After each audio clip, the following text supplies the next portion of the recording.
The grand cathedral fell silent as a small, trembling hand reached up and gripped the polished edge of the crystal casket. Every head turned. Every breath stopped. The orphan girl, no more than 9 years old, her torn dress clinging to her frail body, looked up at the sea of horrified faces and whispered 4 words that would shatter everything. "She's not dead yet." Marcus Okonkwo had built an empire from nothing. The Okonkwo group controlled half the luxury real estate in Lagos, with towers that kissed the clouds and shopping centers that stretched for blocks. His face graced magazine covers from Johannesburg to New York. When he walked into a room, ministers straightened their ties and businessmen held their breath. But all the money in the world, all the power he had accumulated over 47 years, couldn't prepare him for what was happening at his wife's funeral. The girl, Amara, had appeared from nowhere. She'd slipped past security, past the ushers in their crisp black suits, past the rows of dignitaries and society women dabbing their eyes with silk handkerchiefs. Now she stood at the altar, her small frame casting a long shadow across the marble floor, her eyes fixed not on the mourners but on the woman lying so still in the casket. "What is the meaning of this?" thundered Chief Adebayo, Marcus's closest business partner and oldest friend, rising from the front pew. "Security! Remove this child immediately!" But Marcus raised his hand, and the security guards froze mid-step. Something in the girl's eyes held him captive. Something ancient and knowing, far too knowing for a child who should have been playing with dolls, not interrupting the funeral of Lagos's most prominent socialite. Victoria Okonkwo had been the jewel of Nigerian high society. Beautiful, educated at Oxford, charitable, graceful. Her smile had launched 1,000 charity galas. Her elegance had made Marcus the envy of every man in West Africa. They had married 12 years ago in a ceremony that cost more than some countries' annual budgets. She was 32. He was 35. The world said they were perfect. "Please," Amara whispered, her voice barely audible but somehow carrying to every corner of the cathedral. "Check her pulse. Please." I saw her fingers move. "She's breathing." A murmur rippled through the crowd. Marcus felt his heart hammering against his ribs.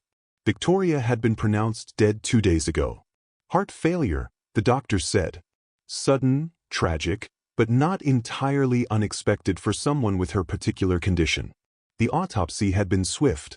The death certificate signed. The funeral arrangements made with the efficiency that only unlimited money could buy. Dr. Alyamide, the family physician who had attended Victoria for years, stepped forward from the second row. His face was tight with professional concern and barely concealed annoyance. "Mr. Okonkwo, this is highly inappropriate. The child is clearly disturbed. Perhaps she's one of the street children your late wife used to help at the orphanage. Grief can make people see things that aren't there." But Amara didn't back down. She reached into the casket, her small hand trembling as it hovered over Victoria's neck. "I'm not crazy. I saw it. I was hiding in the garden yesterday when they brought her here for the viewing. I saw her hand twitch. Nobody believed me then either." Marcus found himself moving toward the casket before his mind fully processed the decision. Around him, the cathedral erupted in shocked whispers. His sister, Ngozi, clutched her pearls and gasped. His mother, the formidable Mama Okonkwo, began praying loudly in Igbo. But Marcus couldn't stop. Something in the child's certainty, something in the way she spoke, cut through all his grief and doubt. He looked down at his wife's face. Victoria looked peaceful, beautiful even in death. Her skin was still smooth, her lips still full. But there was something he couldn't quite name. A warmth, perhaps? A subtle color beneath the makeup that the morticians had applied? "Get Dr. Okafor," Marcus said quietly, naming the country's most renowned physician, a man who owed Marcus several favors. "Get him here now. And someone check her pulse." The cathedral descended into chaos. What would you do if a stranger told you your deepest belief was wrong? Could you trust the word of a child over everything you thought you knew? This is just the beginning of a story that will challenge everything Marcus Okonkwo believed about loyalty, love, and the price of power. If you want to find out what happens next, hit that subscribe button right now, because what we're about to uncover will change everything you think you know about the Okonkwo family. Don't miss what comes next.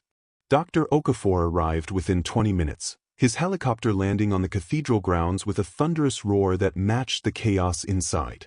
He was a man in his 60s, gray-haired and sharp-eyed, with hands steady enough to perform surgery in a war zone. Marcus had donated an entire wing to his hospital. Now he needed that debt repaid. The physician approached the casket with clinical detachment, ignoring the 100 pairs of eyes boring into his back. He pressed 2 fingers against Victoria's throat, his face unreadable. 10 seconds passed. 20. The silence in the cathedral was suffocating. Then Dr. Okafor's eyes widened. Clear this room. Now. What? Marcus felt the ground shift beneath his feet. What is it? There's a pulse. Dr. Okafor's voice was low, controlled, but there was something else there too. Confusion. Maybe even fear. It's faint, barely detectable, but it's there. This woman is alive. The cathedral exploded. Women screamed. Men shouted. Chief Adebayo grabbed Marcus's arm, his fingers digging in with painful force. This is impossible. I saw the death certificate myself. I was there when they pronounced her dead. But Marcus wasn't listening. He was watching his wife, searching for any sign of movement, any flicker of life. And then he saw it, just like Amara had said, the smallest twitch of Victoria's fingers. So subtle he might have imagined it. But it was there. Ambulance, Dr. Okafor barked, already pulling out his phone. Full resuscitation team. And someone tell me exactly what happened to this woman, because whatever killed her didn't finish the job. The next 6 hours blurred together in a haze of sterile hospital corridors and urgent medical jargon. Victoria was rushed to St. Nicholas Hospital, the most advanced medical facility in Lagos. Marcus paced the private waiting room while his family gathered around him like vultures circling prey. His mother sat in the corner, her wrapper pulled tight around her substantial frame, her lips moving in continuous prayer. His sister Ngozi kept dabbing her eyes, though Marcus noticed she checked her phone more often than she checked on him. Chief Adebayo made phone calls, his voice too low to overhear, his expression troubled. And in the corner, ignored by everyone except Marcus, sat little Amara. Someone had found her a clean dress from the hospital's charity closet. Someone else had brought her food, which she picked at without eating. She watched everything with those old, knowing eyes. How did you know? Marcus finally asked her, breaking away from his family to crouch beside her chair. Amara looked up at him, and for a moment he saw something flicker across her face. Sadness? Pity? I didn't know for sure, but I hoped. Miss Victoria was kind to me. She used to visit the orphanage every Tuesday. She taught me to read. She said I was special, that I reminded her of someone. The girl paused, her small hands twisting in her lap. When I heard she died, I snuck into the cathedral garden to say goodbye. That's when I saw her hand move in the casket. I tried to tell the guards, but they chased me away. And you came back anyway? She saved me once, Amara said simply. From a bad man who tried to take me from the orphanage. She paid for me to stay there, paid for my school fees, everything. When everyone else looked away, she saw me. I couldn't let her die if there was even a chance she was still alive. Marcus felt something crack inside his chest. He'd been married to Victoria for 12 years, and yet this orphan girl had shown more courage, more loyalty, than he had. He'd accepted her death without question, believed what he was told, followed the procedures. He'd been planning his grief like a business transaction, complete with scheduled mourning periods and appropriate public appearances. Mr. Okonkwo?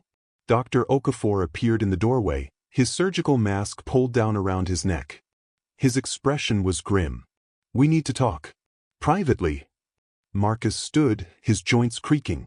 He was only 47, but right now he felt ancient.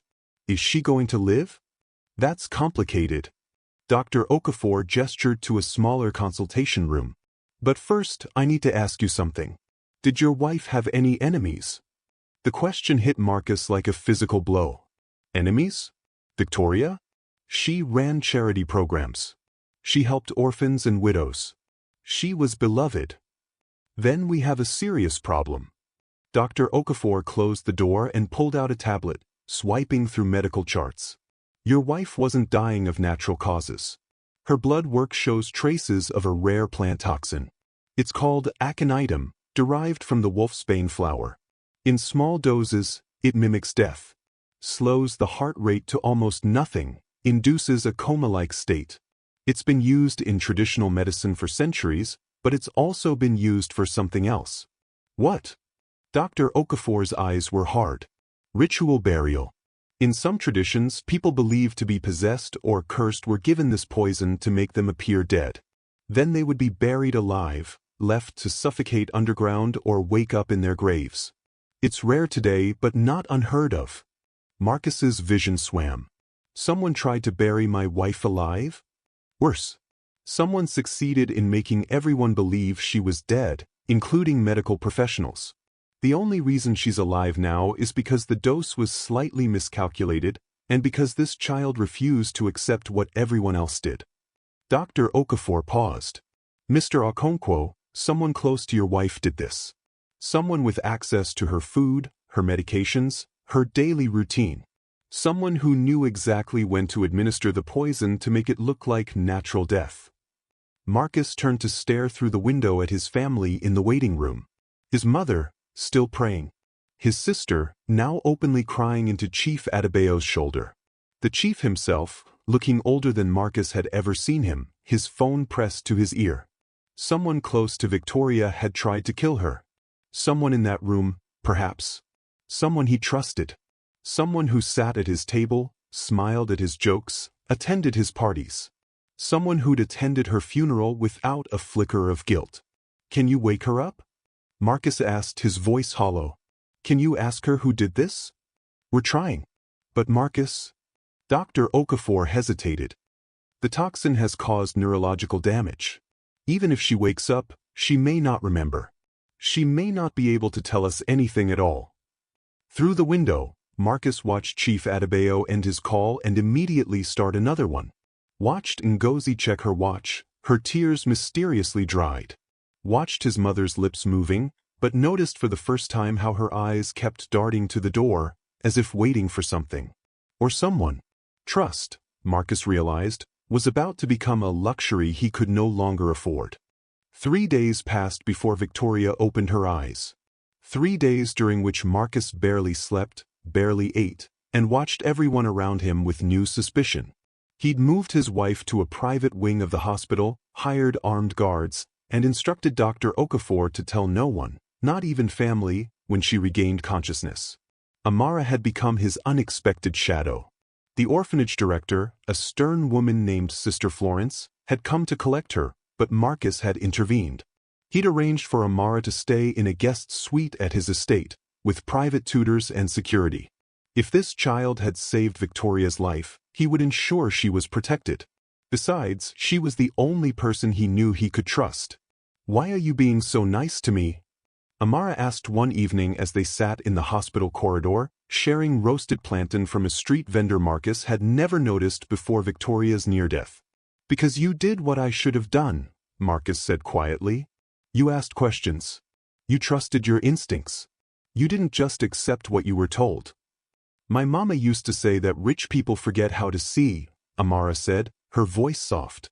She said when you have money, you start looking at papers and lawyers and what people tell you, instead of looking at what's real. Is that true? Marcus thought about the death certificate he'd accepted without question. The autopsy report he'd never read himself. The funeral arrangements he'd delegated to Chief Adebayo while he buried himself in work, unable to face his grief. Yes, he said. That's very true. When Victoria finally woke, it was just before dawn. Marcus was dozing in a chair beside her bed when he heard her whisper his name. His eyes flew open to find her staring at him, tears streaming down her face. Marcus, she breathed, her voice raw and broken. They tried to kill me. I know. He gripped her hand, careful of the 4 lines. Don't try to talk. You're safe now. Dr. Okafor says you're going to be okay. No. Victoria's fingers tightened around his with surprising strength. You don't understand. Victus. Her eyes darted to the door, fear flashing across her face. Who knows I'm awake? Just me and Dr. Okafor. Nobody else. Keep it that way. Victoria tried to sit up, wincing at the effort. Marcus, I need to tell you something. Something I should have told you years ago. But you have to promise me you'll listen to everything before you react. Marcus felt ice spread through his veins. What are you talking about? The night before they poisoned me, I received a phone call. A woman's voice. She said, "You've been living a lie for 12 years, and now it's time to pay." At first, I thought it was a wrong number. But then she said my maiden name. My real maiden name. The one I changed before I met you. Victoria Johnson? Marcus frowned. What other name would you have? That's just it. Victoria closed her eyes, fresh tears spilling down her cheeks. My name was never Victoria Johnson. It was Adana Nwosu. I'm not from the wealthy Lagos family I told you I was from. I'm from a small village in Enugu State. My father wasn't a diplomat. He was a palm wine tapper who drank himself to death. My mother sold vegetables in the market until she got sick. Marcus felt the room tilt. What? I created Victoria Johnson when I was 18. I got a scholarship to study in London and I reinvented myself. I forged documents, created a backstory, became someone new. By the time I graduated from Oxford, Victoria Johnson was real and Adana Nwosu was dead. Or so I thought. You lied to me? Marcus's voice came out strangled. For 12 years, you lied about who you were? I loved you, Victoria whispered. I love you. But I knew you would never have married Adana from the village. You needed Victoria, the society woman, the perfect wife for a billionaire. So I gave you what you needed. Marcus stood, pacing to the window. Below, Lagos was waking up, the city stretching endlessly toward the horizon. How many times had he stood beside Victoria at charity events, introducing her as the daughter of Ambassador Johnson? How many business deals had been sealed because men trusted the pedigree of his wife's family connections? How many times had he bragged about her Oxford education, her refined upbringing, her impeccable bloodline? Someone found out, Victoria continued, her voice small. Someone discovered the truth and decided to use it. The phone call said I had 48 hours to confess everything to you and the public, or they would expose me and destroy you. I panicked. I thought about running, but where would I go? I thought about telling you, but I was terrified you'd hate me. So I did nothing. And the next morning, someone put the poison in my tea. Who? Marcus turned back to her, his mind racing. Who made the call? I don't know. The voice was disguised. But Marcus? Victoria's face crumpled. The tea was prepared by your mother. She brought it to me herself that morning, said it was a special blend to help with my headaches. She insisted I drink it while it was hot. She watched me drink every drop. The words hit Marcus like bullets. His mother, Mama Okonkwo, who had raised him alone after his father died, who had sacrificed everything to put him through school, who had built the Okonkwo name from nothing. The same woman who had never quite warmed to Victoria, who made subtle comments about Victoria's family never visiting, who always seemed to be watching his wife with calculating eyes. That's impossible, Marcus said, but even as he spoke, memories flooded back. His mother's insistence on a traditional wife from their village. Her disappointment when he chose Victoria instead. The way she'd taken control of the funeral arrangements with unseemly efficiency. The phone calls she'd been making in the hospital waiting room. There's more, Victoria said. The woman on the phone said this wasn't about me. She said, the snake must be removed before she poisons the whole garden. Marcus, I think someone wants me dead not because of who I am, but because of what I know. What do you know? Victoria reached under her pillow and pulled out a small USB drive. 3 months ago, I was organizing charity donations at your office when I accidentally accessed the wrong computer folder. I found financial records, Marcus. Secret accounts. Money being moved to offshore companies. Millions of naira, maybe billions, disappearing from the Okonkwo group. I copied the files because I wasn't sure what I was looking at. I thought maybe it was legitimate business, tax planning, something I didn't understand. But now you think someone knew you had evidence of embezzlement. Not just embezzlement. Victoria's voice dropped to barely a whisper. The accounts were connected to names I recognized. Government officials. Ministers. People who award your company contracts. Marcus, someone in your inner circle is running a massive corruption scheme through your business. And they're willing to kill to protect it. The door burst open. Both Marcus and Victoria jumped as Chief Adebayo strode in, his face a mask of concern. Behind him, Marcus's mother and sister Ngozi filed into the room. Thank God, Chief Adebayo boomed. We heard Victoria was awake. Marcus, why didn't you tell us? We've been worried sick. But Marcus saw the flash of something else in the chief's eyes. Calculation. And in that moment he understood. Someone in this room was a killer. Someone standing here, smiling and expressing relief, had tried to bury his wife alive. The question was, which one? We're about to dive into the darkest corners of power, betrayal, and family secrets. Marcus thought he knew everyone he loved, but now he's surrounded by suspects. His own mother. His oldest friend. His sister. One of them is a murderer. Who do you think it is? Drop your guess in the comments below, and don't forget to subscribe because the next chapter reveals secrets that will shock you to your core. You won't want to miss what happens next. Marcus positioned himself between Victoria and his visitors, his body language deliberately protective. I was about to call you, he lied smoothly.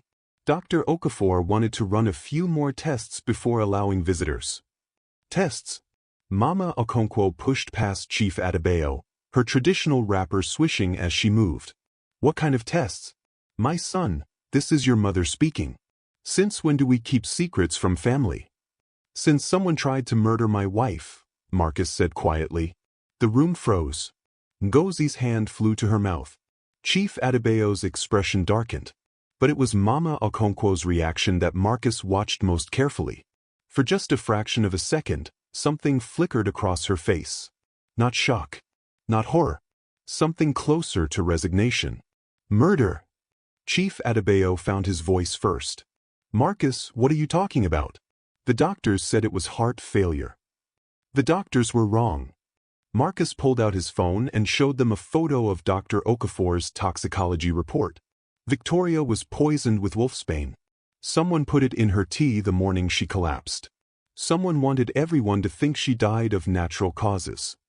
Ngozi sank into a chair, her face pale. But who would do such a thing? Victoria never hurt anyone.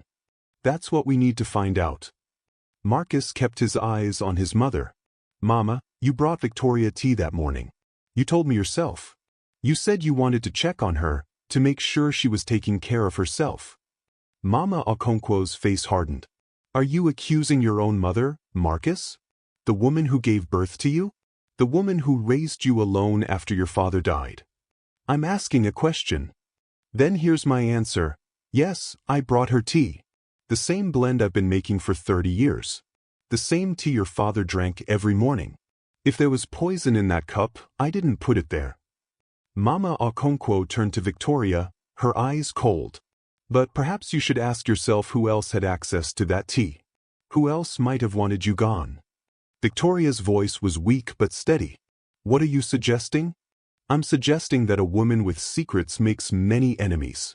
Mama Okonkwo's lips curved into something that wasn't quite a smile. Tell me, Victoria, or should I say Adana, how long did you think you could keep lying to my son? The silence that followed was deafening. Chief Adebayo's eyes widened. Ngozi gasped. Marcus felt his world tilting again. You knew, Victoria whispered. You knew who I really was. Of course I knew. Mama Okonkwo settled into a chair as if she were holding court. I knew within 3 months of Marcus bringing you home. Did you really think I wouldn't investigate my future daughter-in-law? I had private detectives trace your entire life story. They found Adana Nwosu, the scholarship girl from Enugu who disappeared and became Victoria Johnson. I knew about the forged documents, the fabricated family history, all of it. Marcus felt like he'd been punched. You knew? And you said nothing? What was I supposed to say? His mother's voice rose. That the woman you loved was a fraud? That she married you for your money and status? You were besotted with her. You would have chosen her over me, Just like you're doing right now by accusing me of murder. If you knew, why didn't you expose her? Chief Adebayo asked, his voice strangely quiet. Mama Okonkwo turned to look at him, and Marcus saw something pass between them. A look that lasted only a heartbeat but spoke volumes. Because, she said slowly, I had my reasons.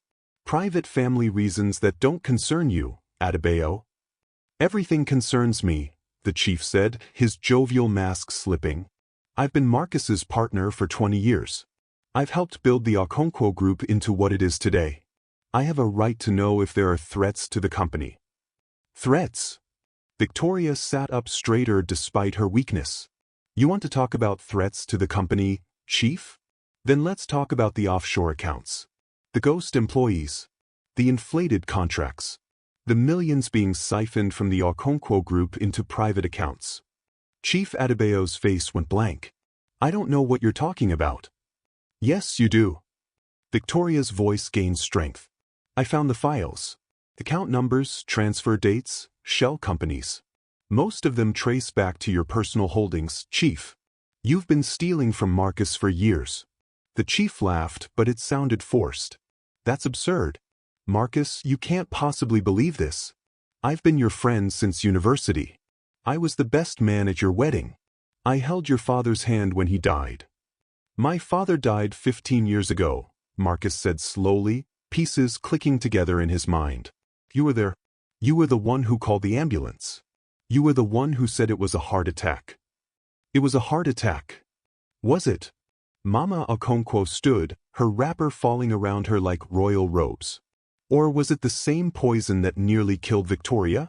Tell me, Adebayo, did you learn about wolfsbane before or after you killed my husband? The accusation hung in the air like smoke. Chief Adebayo's face transformed, the friendly mask cracking to reveal something cold and calculating underneath. You're both insane, he said, but his hand moved to his jacket pocket. Marcus saw the movement and stepped forward. Don't. Don't what? The chief pulled out his phone. Don't call my lawyers? Don't defend myself against these ridiculous accusations? Marcus, think about what you're doing. Your mother hated Victoria from day one. Your wife is a proven liar who forged her entire identity. And you're going to believe them over me? I believe the evidence, Marcus said. Victoria has financial records. We'll have the authorities examine them. We'll exhume my father's body and test for poison. And we'll find out who made the phone call threatening Victoria before she was poisoned. Chief Adebayo's face went still. What phone call? The one telling her to confess or be exposed, Victoria said. The one that came from a disguised number the day before I was poisoned. The one that only someone with intimate knowledge of my past could have made. That could have been anyone, the chief said, but sweat had appeared on his forehead. Not anyone. Ngozi spoke up for the first time, her voice trembling. It had to be someone who had access to Victoria's background investigation. Someone who knew about the offshore accounts. Someone who stood to lose everything if the truth came out. She turned to Chief Adebayo, tears streaming down her face. It was you. You've been stealing from my brother. You killed our father. And when Victoria found evidence, you tried to kill her too. Ngozi, don't be stupid, the chief snapped. I'm not stupid anymore. Ngozi pulled out her own phone, her hands shaking. I'm the one who manages the company's administrative records. I started noticing irregularities 6 months ago. Contracts that didn't make sense. Payments to companies that didn't seem to exist. I thought I was imagining things. I thought maybe I just didn't understand business. But I started keeping copies. Screenshots. Emails. She looked at Marcus, her face crumpling. I'm so sorry I didn't tell you sooner. I was scared. Chief Adebayo said if I caused trouble, if I questioned anything, the company could be investigated. He said it would destroy our family name. He threatened you? Marcus felt rage building in his chest. Not directly. But he made it clear that silence was in everyone's best interest. He said you had enough stress, that I shouldn't burden you with minor accounting questions. Ngozi wiped her eyes. But these weren't minor, were they? He's been robbing us blind. Chief Adebayo's expression had gone from friendly to predatory. You're all making a terrible mistake, Do you know how many government ministers I have in my pocket? How many judges? How many police commissioners? You can't touch me. And if you try, I'll bury this entire family. Is that a confession? Dr. Okafor stepped into the room, his phone held up and recording. Behind him stood 2 uniformed police officers. Because I believe these officers would be very interested in hearing more. The chief's hand dove into his jacket, but this time Marcus was ready.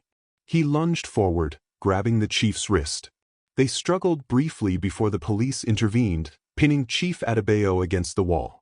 A small pistol clattered to the floor. You fool, the chief snarled at Marcus as the officers cuffed him. You have no idea what you've just done.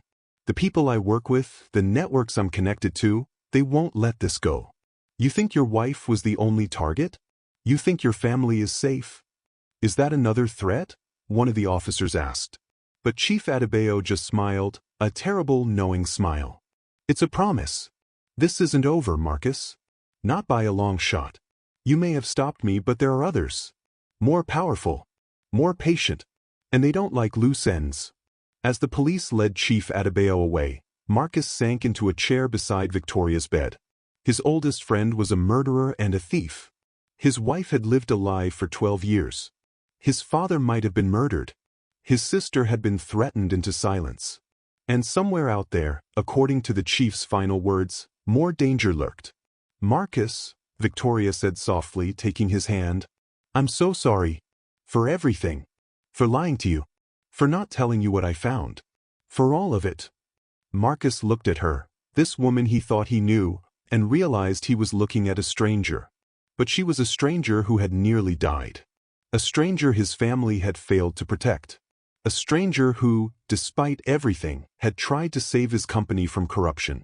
We'll deal with us later, he said quietly. Right now, we need to focus on staying alive. Because if Chief Adebayo was telling the truth, the real danger was just beginning. The arrest of Chief Adebayo sent shockwaves through Lagos. Within hours, news cameras surrounded St. Nicholas Hospital. By morning, the story had spread across social media like wildfire.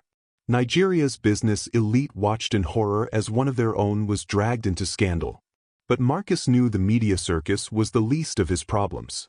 He'd moved Victoria to a private facility outside the city, a secure medical retreat where only Dr. Okafor and a handful of trusted staff knew her location. Ngozi stayed with her, both women guarded around the clock. Mama Okonkwo had returned to the family estate, insisting she could take care of herself. And Amara, the small orphan who had started it all, remained under Marcus's protection. Mr. Marcus? Amara found him in his study 3 days after the arrest, staring at financial documents that painted a picture of betrayal stretching back 15 years. You should eat something. Marcus looked up at the girl who had saved his wife's life. In just 1 week, she'd become a fixture in his world, her presence somehow comforting in the chaos. I'm not hungry, Amara. But thank you. Miss Victoria would want you to eat. Amara set down a tray of food. She told me once that her husband was so focused on business, he forgot to be human sometimes. Marcus smiled despite himself. She said that. She said lots of things about you. Good things. She said you were the best man she'd ever known, and that she was lucky you loved her even though she didn't deserve it. Amara tilted her head. She was wrong about that last part though. Was she? Everyone deserves to be loved. Even people who make mistakes. Even people who lie because they're scared. The 9-year-old spoke with the wisdom of someone much older. My mama used to say that the measure of a person isn't the mistakes they make, but what they do after. Miss Victoria made a mistake, but she's trying to fix it now. Isn't that what matters? Before Marcus could respond, his phone rang. It was his lawyer, Femi Adewale, one of the few people he still trusted. Marcus, we have a problem. What now? Chief Adebayo made bail 2 hours ago. The judge set it at 50 million naira, and he paid in cash. He walked out of custody smiling. Marcus felt ice flood his veins. How is that possible? He's facing murder charges. The murder charge didn't stick. Not yet anyway. Your father died 15 years ago, and getting an exhumation order is complicated. The attempted murder of Victoria is stronger, But his lawyers are arguing the toxicology could be wrong, that she might have accidentally ingested the poison from traditional medicine. Without Victoria's direct testimony in court, it's all circumstantial. She's still recovering. The doctors say she needs at least 2 more weeks. I know. But Marcus, there's something else. The financial crimes we were building a case around? Half the evidence has disappeared. The offshore account records, the shell company registrations, even some of Ngozi's screenshots. Someone with serious digital access has been scrubbing the servers. That's impossible. Those files were encrypted and backed up in multiple locations. Not impossible if you have help from the inside. Marcus, Chief Adebayo didn't work alone. He couldn't have. Someone in your organization, someone with high-level access, is helping him cover his tracks. Marcus stood, pacing to the window. Outside, armed security patrolled the grounds of his estate. But how many of them could he truly trust? How deep did this conspiracy go? What about the USB drive Victoria gave me? The one with the original files she copied. There was a pause on the line. You still have that? Marcus, that might be our only remaining evidence. Guard it with your life. Don't tell anyone where it is. Don't even keep it in a safe. Chief Adebayo knows you have it, and he'll do anything to get it back. After hanging up, Marcus went to the secret compartment behind his study bookshelf. The USB drive was still there, tiny and innocuous, containing information that could destroy empires. He pocketed it, his mind racing through options. A knock at the door interrupted his thoughts. His head of security, Chaik, entered. The man had been with Marcus for 8 years, hand-picked and vetted. But now Marcus found himself studying Chaik's face for signs of deception. Sir, your mother is on the phone. She says it's urgent. Marcus took the call, putting it on speaker. Mama, what is it? Marcus, you need to come to the estate. I've found something. Something about your father's death. His mother's voice was strained, frightened in a way he'd never heard before. I should have looked years ago, but I was too afraid. But now, with everything that's happened, I went through his old belongings. There's a journal. He knew Marcus. He knew what Adebayo was doing. He was planning to expose him the week he died. Marcus's heart hammered. I'll be there in 30 minutes. No. Come alone. I don't trust anyone else. Not the security, not the staff. Just you. The line went dead. Marcus stood holding the phone, every instinct screaming that something was wrong. His mother had never sounded so shaken. But she'd also never been particularly warm, never been the type to show fear or vulnerability. Sir? Chaik was watching him carefully. Is everything all right? I need to visit my mother. Alone. I don't think that's wise. Chief Adebayo is free, and there could be others involved. You should take security. My mother specifically asked me to come alone. Chaik's expression darkened. Then I strongly advise you don't go. This could be a trap. Marcus studied his security chief. Was that genuine concern or something else? A trap set by my own mother? I'm not suggesting that, sir. But Chief Adebayo could have gotten to her. Could be forcing her to lure you there. It's too convenient, this sudden discovery right after he makes bail. The logic was sound, but the fear in his mother's voice had been real. Marcus was certain of it. I'm going, he said finally. But I want you to send a team to watch the perimeter. If something goes wrong, they move in immediately. Yes, sir. Marcus drove to the family estate alone, the USB drive in his pocket feeling like it weighed 1,000 pounds. The estate sat on 10 acres of prime Lagos real estate, surrounded by high walls and ancient trees his grandfather had planted.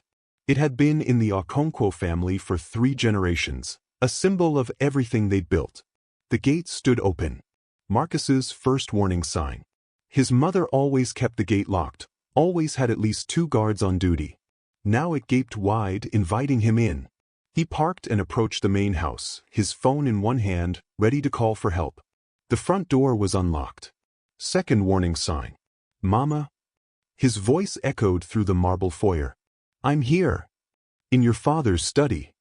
Her voice came from deep within the house. Marcus made his way through familiar corridors, past family photographs spanning decades. His father smiling on his wedding day.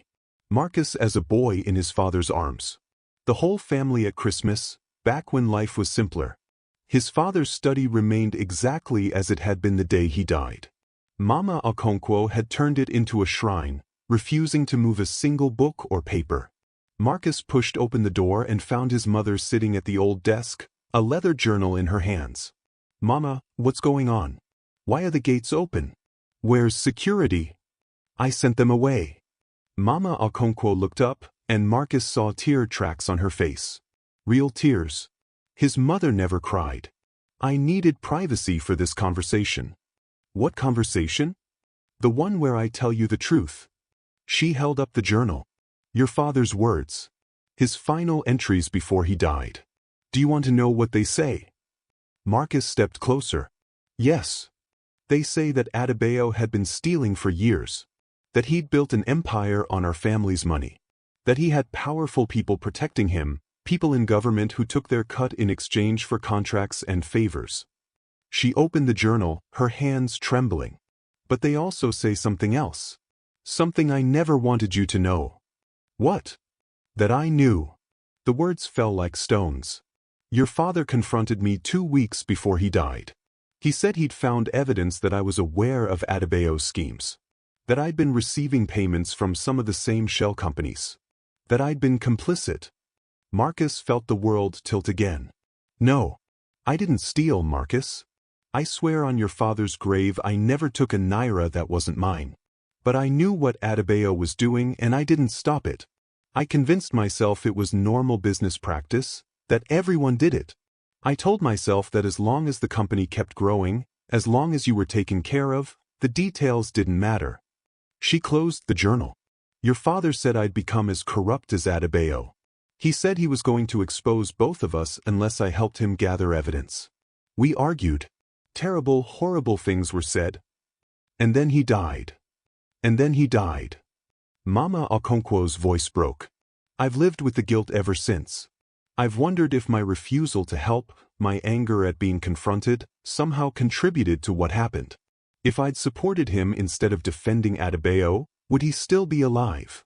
Marcus sank into a chair. His mother, complicit in corruption.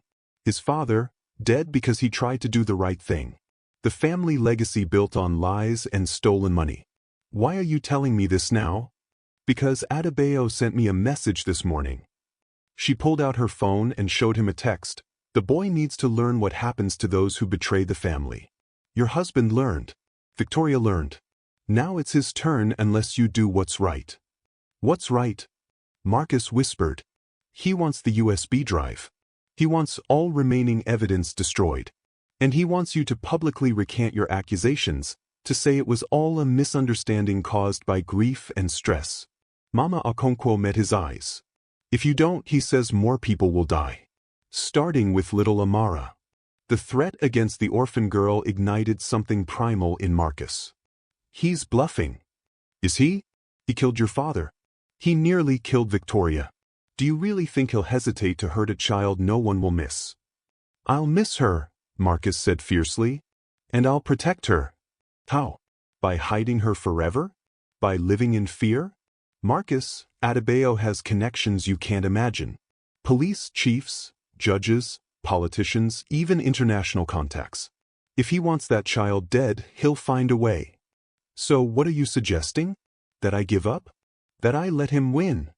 Mama Okonkwo stood, moving around the desk to face her son. "I'm suggesting you make a choice. You can be right, or you can be alive. You can have justice, or you can have peace. But Marcus, my son, my only child, you can't have both." Through the window, Marcus saw movement in the gardens. Shadows that shouldn't be there. His security team? Or something else? His phone buzzed. A text from an unknown number. "Your mother gave you good advice. Take it. You have until midnight to decide. After that, everyone you love becomes a target. Starting with the orphan who couldn't mind her own business." Marcus looked at his mother, at the journal on the desk, at the empire his family had built on corruption and lies. And he thought about Amara, the brave little girl who'd saved Victoria's life simply because it was right. The choice should have been impossible. But in that moment, Marcus realized something his father had known all along. Some things were worth more than survival. Some things were worth fighting for, even if you lost everything. No, he said simply. Mama Okonkwo closed her eyes. Marcus, please. I said no. I won't give him the drive. I won't recant. And I won't let him terrorize my family anymore. Marcus stood. Father tried to fight alone, and they killed him. Victoria found evidence alone, and they almost killed her. But I'm not alone. I have proof, I have witnesses, and I have something Adebayo doesn't expect. What's that? Nothing left to lose. Marcus headed for the door. Kolchak, tell him to secure Amara and Victoria. Then call every news outlet in Lagos. By morning, everyone will know what Adebayo did. He can't kill us all if the whole world is watching. Behind him, his mother whispered, I hope you're right, my son. Because if you're wrong, we're all dead. The shadows in the garden moved closer, and Marcus realized his fight for justice was about to become a fight for survival. What would you do if telling the truth meant risking everything you love? Marcus has made his choice, but the cost might be higher than he ever imagined. The next chapter reveals the final confrontation, and trust me, you won't believe how this ends. Hit that subscribe button now because you don't want to miss the explosive conclusion. Stay with us. Marcus didn't make it to his car. As he stepped out of his father's study, the lights in the estate went dark.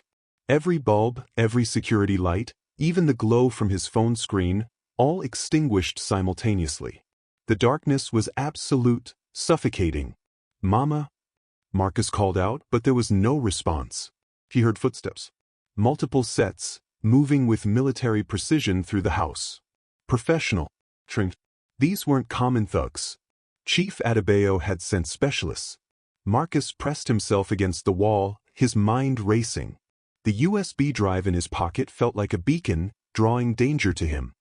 He could feel air moving as someone passed within inches of where he stood. A hand brushed his shoulder, and Marcus held his breath, perfectly still. He's not in the study, a voice whispered in the darkness. Check the corridors. Marcus waited until the footsteps moved away, then crept toward what he hoped was the kitchen. His childhood home had secret passages, old servant corridors his grandfather had built into the original structure. If he could reach the kitchen pantry, there was a hidden door that led to the wine cellar and from there to an exit that opened onto the back garden. His phone buzzed in his pocket. The vibration seemed impossibly loud in the darkness. Marcus pulled it out, shielding the screen with his palm. A text from Chike. Sir, we've been locked out. Gates sealed, walls electrified. Police en route but ETA 20 minutes. Hold on. 20 minutes might as well be 20 hours. Marcus typed back, Amara and Victoria? Secure. Different location. Safe. At least there was that. Marcus pocketed the phone and continued moving through the darkness, using memory and touch to navigate. He found the kitchen, found the pantry, and felt along the back wall for the hidden latch. It wasn't there. His heart sank. Of course it wasn't there. Chief Adebayo had been his father's best friend. He'd played in this house as a young man. He knew about the secret passages. He'd probably had them sealed weeks ago, preparing for this exact scenario. Mr. Okonkwo. A new voice, cultured and calm, spoke from somewhere in the kitchen. Please don't make this harder than it needs to be. We're not here to hurt you. We just need the USB drive, and then we'll leave. And if I don't have it? Marcus called back, trying to pinpoint the speaker's location. Then we search until we find it. But I'd rather not tear apart your childhood home. I imagine it holds sentimental value. Who are you? Someone who cleans up messes for people much more important than Chief Adebayo. He's actually quite small in the grand scheme of things. A middle manager, if you will. But he serves a useful purpose, and we'd prefer to keep him operational. Marcus's blood ran cold. Chief Adebayo wasn't the top of the pyramid. He was just one piece of a much larger machine. The offshore accounts. The shell companies. They're part of something bigger. Much bigger. Chief Adebayo was skimming from your company, yes, but he was also funneling money upward. Politicians, generals, international investors. Your family business was a convenient washing machine for very dirty money. And you, Mr. Okonkwo, have stumbled onto something you were never meant to see. So you'll kill me? Like you killed my father? Your father was a stubborn man. He refused multiple opportunities to walk away. We gave him chances, Mr. Okonkwo. More than we're giving you. But he chose martyrdom over pragmatism. The voice moved closer. You, however, strike me as more intelligent. You have a wife who's still recovering. A mother in this very house. A little orphan girl who looks up to you. So many people who depend on you being alive.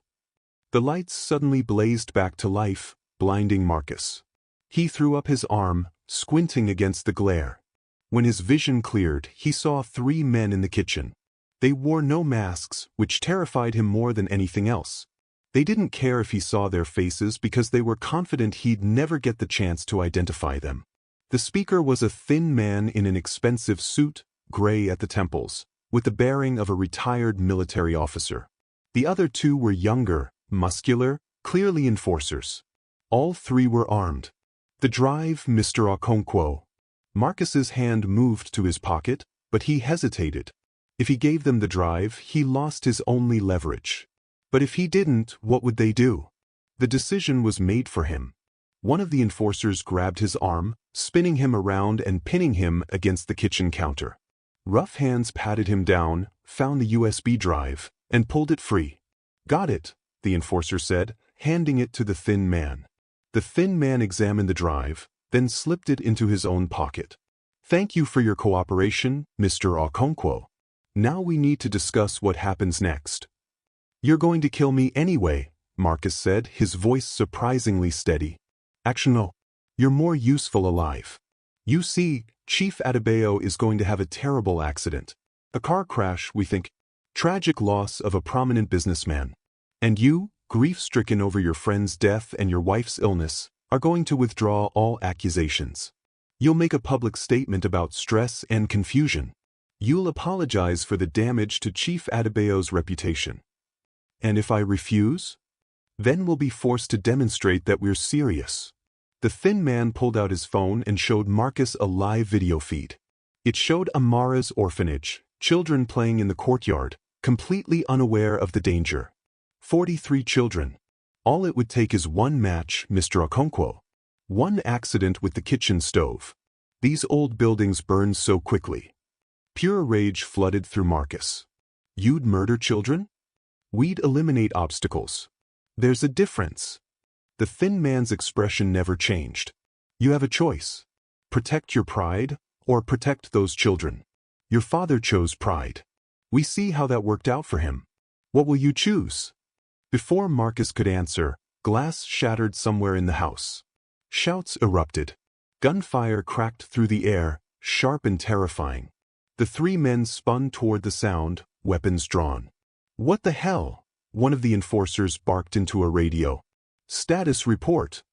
The response was garbled, panicked. More gunfire.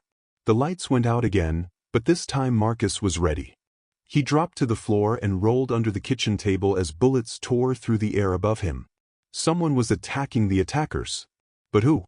Marcus crawled through the chaos, glass and debris cutting his hands. He could hear men fighting, the wet sounds of impact, grunts of pain.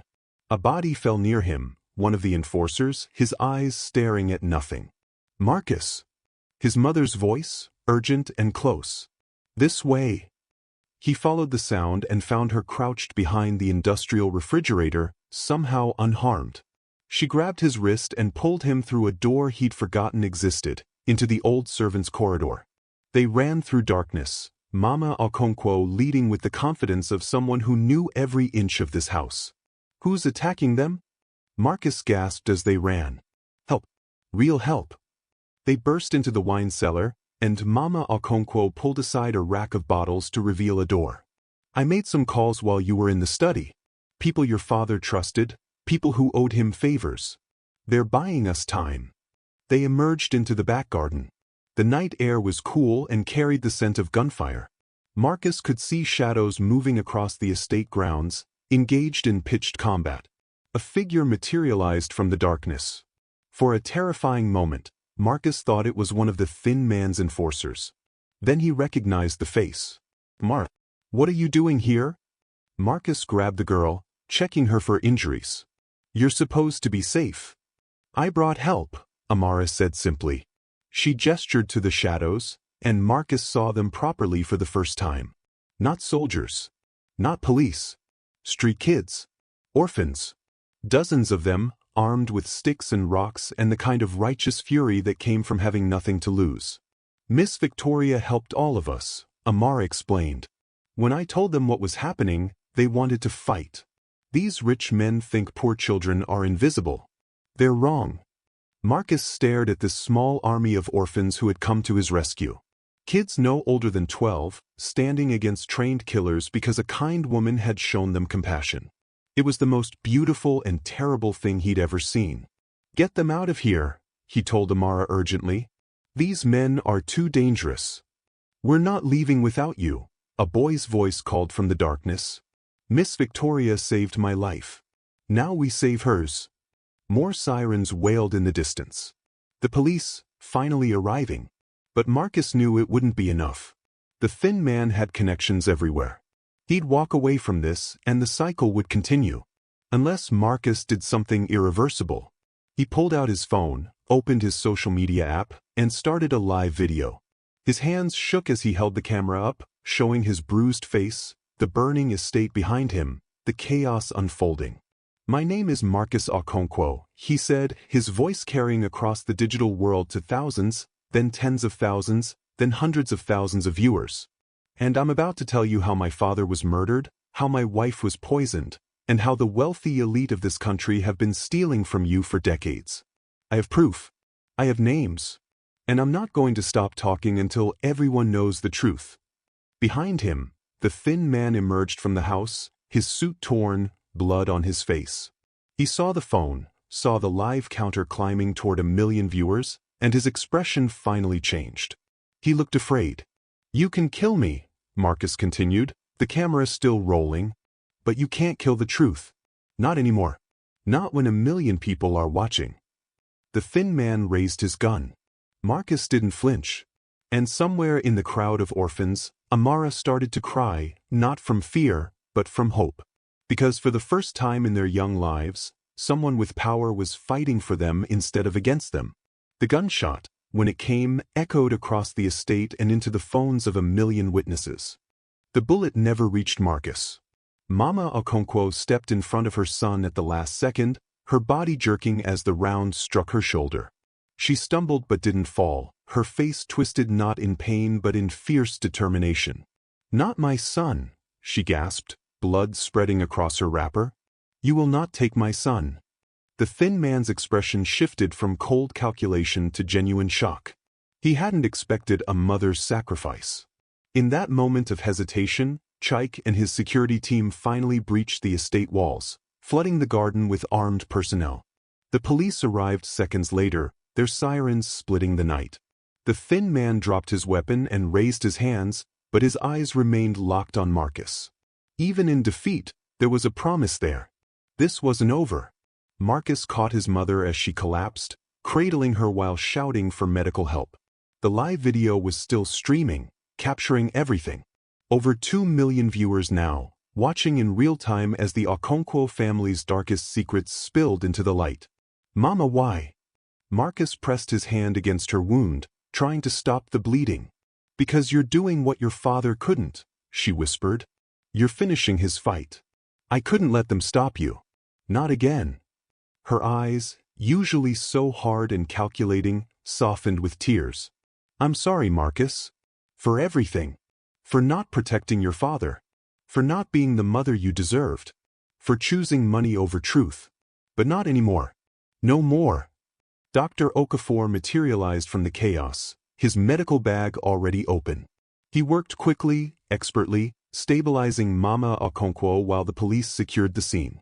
The thin man and his surviving enforcers were led away in handcuffs, but Marcus knew this was just the beginning. Within hours, the video had gone viral. 10 million views. 20 million. News outlets across Africa and beyond picked up the story. Marcus Okonkwo, billionaire businessman, live-streaming an attempted assassination while exposing a corruption network that reached the highest levels of government. The USB drive the thin man had taken contained copies, backups of backups. Victoria had been smart enough to hide multiple versions. By morning, forensic accountants and investigative journalists had begun dissecting the files. Names emerged. Ministers resigned. CEOs fled the country. Bank accounts were frozen. Arrests were made. Chief Adebayo, still in custody after violating his bail conditions by orchestrating the attack, finally broke under interrogation. He confirmed everything: the murdered father, the poisoned wife, the decades of theft, and most importantly, he named everyone above him in the chain, trading information for a reduced sentence. The house of cards was collapsing, and the whole world was watching it fall. 3 weeks later, Marcus stood in a private hospital room where both his mother and Victoria were recovering. The two women who had shaped his life, both healing from wounds inflicted by a corrupt system they'd participated in, each in their own way. "How are you feeling?" Marcus asked his mother, who was sitting up in bed, her arm in a sling. "Like I've been shot," Mama Okonkwo said dryly, but there was a lightness to her voice that hadn't been there before. "But also lighter. Does that make sense? Like I've been carrying something heavy for 15 years, and I finally put it down." "It makes perfect sense," Victoria said from her own bed across the room. She was stronger now, color returning to her cheeks, though the doctors said full recovery would take months. Secrets are heavier than people realize. The two women looked at each other, and something passed between them. Not quite friendship, but understanding. Recognition of shared guilt and shared redemption. "I owe you an apology," Mama Okonkwo said to Victoria. "I judged you harshly for lying about your past. But I was hiding worse secrets. At least you lied to survive, to escape poverty. I lied to protect wealth I didn't earn. There's no comparison." "We both made mistakes," Victoria replied softly. "But we're both trying to do better. That has to count for something." A knock at the door interrupted them. Amara peeked in, carrying a tray with 3 cups of tea. She'd insisted on helping the nurses, unable to sit still while the people she loved recovered. "I made tea," she announced proudly. "Dr. Okafor showed me how to make it properly. And don't worry, I watched him the whole time. No poison." The dark joke made them all smile.